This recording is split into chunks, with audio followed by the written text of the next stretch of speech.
Excuse me for interrupting your lunch, but I have the happy task of introducing our lunchtime keynote speaker. I also have the job that I'll forget if I don't do it now, and that is to urge you to go quickly after lunch back to the room where we were so we can reconvene. We still have a lot to come, a lot of exciting stuff to come this afternoon, so please head on back for the afternoon session. Before I introduce Nigel Hearn as our speaker, I really have to take the opportunity to talk just for a minute about the benefactor of the Benedum Foundation. If he were alive, I am absolutely confident that Mike Benedum would be the most excited person in this room. Mike was born in 1869, not far down the road in Bridgeport, West Virginia. In 1890, on a train to Parkersburg looking for a job, he gave up his seat to an older gentleman, always a good practice. The older gentleman was John Worthington, who was a Rockefeller operator in West Virginia. Worthington hired him on the spot, and they actually got off the train before they got to Parkersburg, and Mike went to work for Rockefeller as a landman. He quickly realized that Rockefeller was in refining and distribution and not in exploration, so Mike started to look for oil. Mind you, this was in 1890. He began, supposedly, by looking for stream beds that looked like Oil City. This was the state of technology at the time. But Mike was always anxious and willing to adapt to new technology, and he would be thrilled with the concept of horizontal fracturing, and certainly thrilled with the opportunity that this region has with the shale phenomenon. Mike found oil not only in West Virginia, but also in a remarkable variety of places, including Colombia, the Carpathian Mountains in Europe, and most impressively and importantly in Texas, where a Benedum Trees Oil Company subsidiary had the strike which opened up the Permian Basin in West Texas. The great wildcatter, as Mike was called, was a regional actor when that was a very rare thing in these parts. In the 1940s, when he created the Benedum Foundation, he specified that it would serve West Virginia, his home state, and also southwestern Pennsylvania, where Mike spent most of his working life. Mike died in Pittsburgh at age 90, never having retired.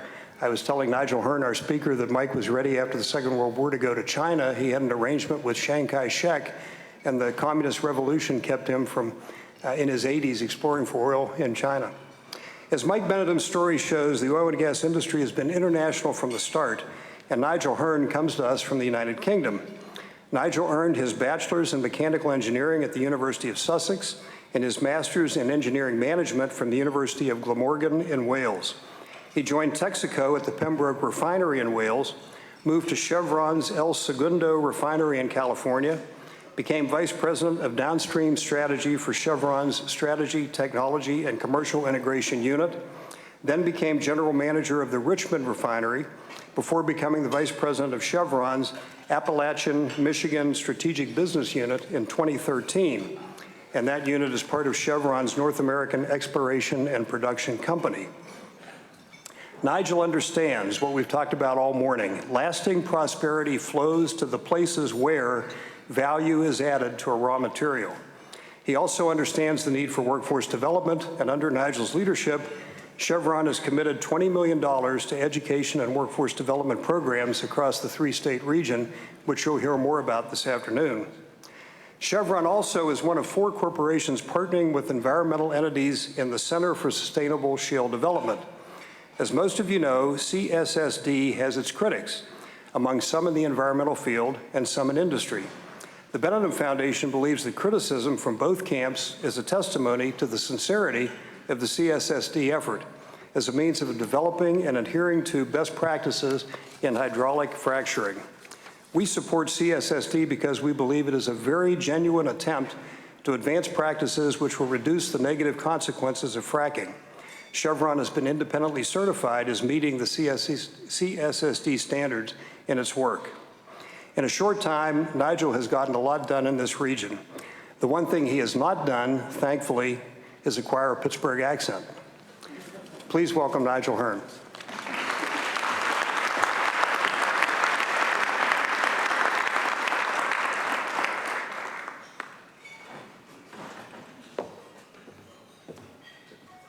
Good afternoon, and Pat, thank you for the kind introduction. Pat's almost stole all of my speech, so I'll have to find a spot in the middle here to talk from.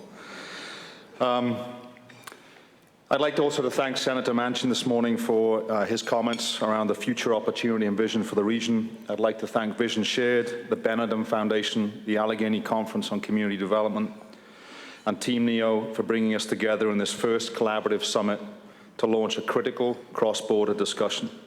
For the next 20 minutes or so, I wanted to focus on this potential for tri-state collaboration. How do we take this idea of collaboration and shared value from a concept to a long-term strategic advantage that transcends borders, that moves beyond state boundaries and political parties to re-establish our three states as a unified region that is a leading national economic driver and energy leader? So in Pat's introduction, you might have heard I'm not a traditional upstream E&P exploration and production company. I actually have spent most of my time in the manufacturing industry, refining and petrochemicals, which is why I was really intrigued by this morning's session. You may also have detected that I'm not from these parts. I have neither a Pittsburgh accent, nor a West Virginian one, or a higher accent. I'm also not from England, Australia, or New Zealand. I am from Wales. There is a difference. I would say this region shares a lot of common qualities, apart from the tone you take when speaking of each other's college football teams from where I come from. I too come from a geography rich with natural resources. My home country once possessed a unique deposit of resources that drove a long, proud history of hard work and family-sustaining wages and made a significant contribution to the Industrial Revolution that changed the world. But Wales, and no other place on earth, possess what we have here, a significant second chance. Pennsylvania, Ohio, and West Virginia sits on the largest, most accessible, low-priced energy in the world. We have a unique opportunity made all the more viable because we're not new at this. Building an economic legacy from our natural resource is actually in our DNA. Within a 200-mile radius of where we sit today, were discovered first U.S. oil, coal, and coal seams that warmed homes and fueled factories, as well as iron ore that made steel and the resources that made aluminium and glass, all of which made us headquarters for dozens of Fortune 500 companies, with products moving up and down our rivers, over railways, and across oceans, putting us on the global map with manufacturing businesses that sustained this region for more than a century. We can do this again, and do it better this time around.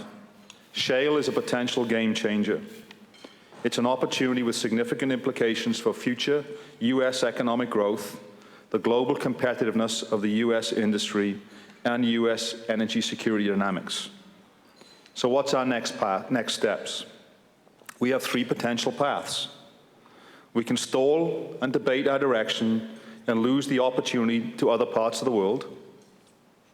We can be short-sighted and make quick gains that carry our resources and our long-term prosperity to the coasts. Or we can collaborate and use our shared historical experience, new technologies, and long-term thinking to secure generations of good jobs that rebuild our regional economy. I'd like to take a few minutes to share the context of the shale opportunity in the tri-state region.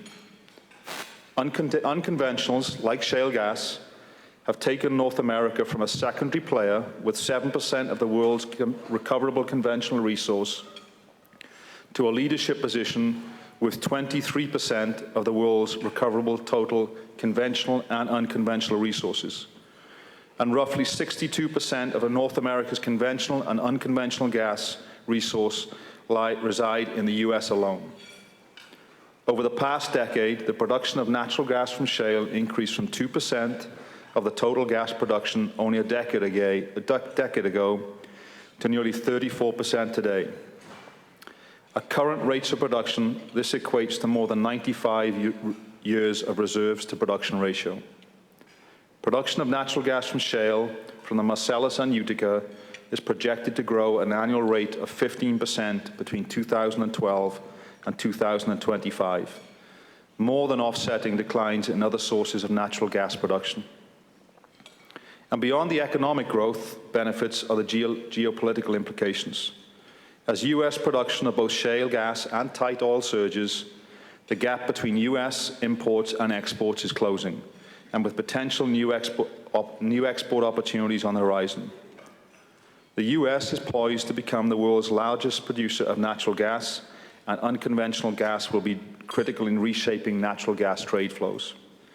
New supply sources will emerge in Asia, particularly in Australia and China, and the U.S. is likely to emerge as a net exporter of gas by 2035, putting new supplies on the market to compete for market share with traditional gas exporters of Russia and Qatar. So what does it mean for us? Every $1 invested in Marcellus is estimated to create $1.90 in total economic output. It's important to recognize the benefits from the U.S. shale boom extend far beyond the hundreds of thousands of workers in the energy industry itself. First, the thousands of workers in manufacturing-related sectors that will benefit from lower energy prices. This is revitalizing our manufacturing base, with many companies announcing plans to invest in America.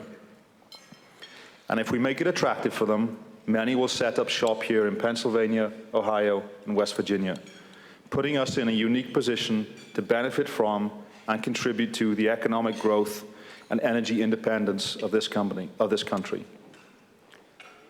Our window to set a smart regional economic development strategy is relatively short, but the benefits are long-term if we do this well. First, if responsible extraction is delayed, opportunity may go elsewhere. Second, once the wells are built and the pipelines are laid to the coasts, the opportunity for a long-term energy and manufacturing legacy may be lost, and with it, the jobs. It is critical that together we create a positive, non-partisan business environment that maximizes opportunities to add value to shale gas here by developing a sustainable, unrivaled downstream manufacturing hub. While we had a go at this in the past and were very successful, I believe we can do it even better the second time around. The world is a very different place than it was at the end of the 19th century in many beneficial ways. First, we have a much greater understanding of the safety and environmental implications of our actions on the land and those who physically work in our demanding roles that we set. To our benefit and the benefit of our children, we have the technology and the environmental consciousness to better protect our workers, our land, and our water. Operational safety and environmental stewardship should at all times be the foundation of our operations. Another major change is the distances and borders that delineate our states, counties, and townships are less defined. Access to cars, planes, televisions, phones, and the internet have made us close neighbors with shared value in one another's success. The opportunity to join visions and best practices are presenting us with a once-in-a-century opportunity to think together, collaborate, and build a new industrial economy. This region is exceptionally positioned to do this. Beyond the abundance of natural resource, we have key geographic positioning and business intelligence. From our mid-Atlantic position, we can move gas and process products quickly for use locally, nationally, and globally. Our universities and advanced manufacturing companies include some of the smartest minds in the world, such as robotics development, expertise in advanced manufacturing, environmental sensitivity, a deep research and development culture, all of which can be deployed to inform modern manufacturing methodology. And our education infrastructure stands ready to prepare young people and retrain adult learners. We are seeing a commitment from K-12 schools, career and technical programs, maker spaces, after-school programs, technical and community colleges and universities that are quickly developing deep expertise in supporting energy and associated manufacturing industries. But this economic opportunity will not be realized without the establishment of a regional economic development strategy evolved out of transparent dialogue and compromise. Instead of competing with each other, we need to work collaboratively to compete in the global economy. This tri-state collaboration exists on a small scale already, and Chevron is proud to practice this in our Appalachian business unit. In our first year here, we developed, found the Center for Sustainable Shale Gas Development, an independent organization formed with collaboration with the environmental community, industry, and other stakeholders. CSSD developed 15 performance standards and is implementing a voluntary third-party certification process to promote effective, sustainable development, which Chevron, Consol, and Shell have already attained. A $20 million social investment created the Appalachia Partnership Initiative, with a goal to provide industry leadership and seed funding to aid in the growing economy in all 3 states through support for science, technology, engineering, and math education in schools, and workforce development programs like ShaleNet that train workers who live here to benefit from the new jobs being created in energy and manufacturing. We're not doing this alone, but through partnerships with the Benedum Foundation and others that inspire regional funders and thought leaders to join us in supporting programs that work. This investment also includes work with the Allegheny Conference to support service to opportunity, to align the skills of deployed military and returning veterans to industry jobs that will benefit from the knowledge and life skills of these men and women. And most recently, we are working with 3 other large oil and gas operators to develop an energy safety passport, entry-level training program that will establish standard and consistent expectation for environmental and work safety. So what does this mean for us in terms of action? It means creating action and momentum by envisioning where we want to be in 5 years, in 10 years, and a generation from now.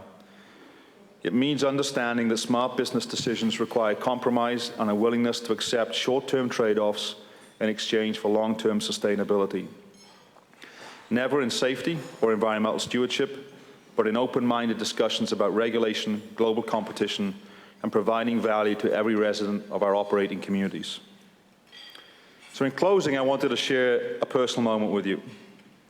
Last week, I got a call from my daughter, who is in her final semester of business school in Arizona. She asked if I could help with an assignment by doing an interview on the business concept of sustainability.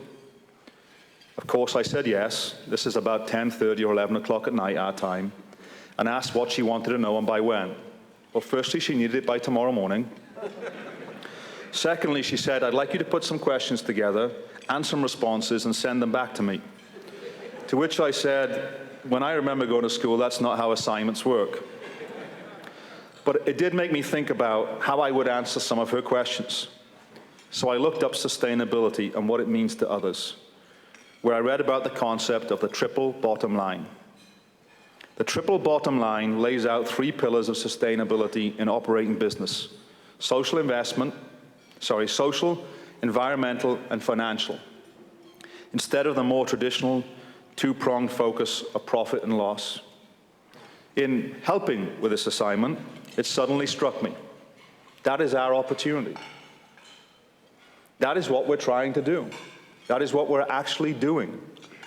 We have the ability to have a triple bottom line impact in this region, from a social, from an environmental, and from a financial perspective.